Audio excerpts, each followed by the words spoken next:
I guess the first use case is managing labor, right? Rostering your labor across projects. One particular client that comes to mind is SG Formwork down in Melbourne. They're actually part of the Crema Group.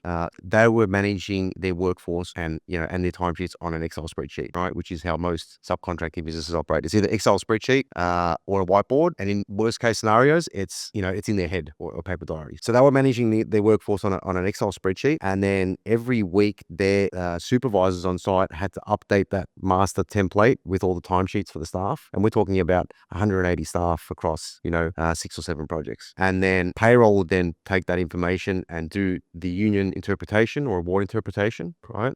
So that process would take payroll about 16 hours to do before Neo. So what we did was we came in and we plugged in a digital calendar where they could have a shared calendar across the organization with all their labor allocation. So updates are happening live. It also prompts them in a way that they can't leave staff out and they can't allocate staff on leave. That sets up the timesheet process. Then, the supervisors record the timesheets, and then we run those timesheets through our engine and interprets the award and then integrates with their payroll system. What we did was we reduced their payroll time from 16 hours to 3 hours. No longer needed two resources to do it, 1 day per week and one resource for 3 hours, along with all the time savings and the visibility that they have over the workforce. And, guys just managing an Excel spreadsheet. They've got an app where they can record their own timesheets, right? And then obviously they get a payslip from the payroll. We're trying to get subcontractors to move from paper and manual-based systems and pop their digital cherry, right? They're not going to do that through a product-led growth motion. A particular client I've got in mind, another Melbourne-based company, they were having heaps of disputes on site, right? So what happened with them was they went through an adjudication process. So using the Security Payments Act, and obviously, not many subcontractors are educated on the Security Payments Act and the mechanisms in the contract to protect themselves, right? But if they follow the mechanisms within the contract, and they've got a real leg to stand on. So what this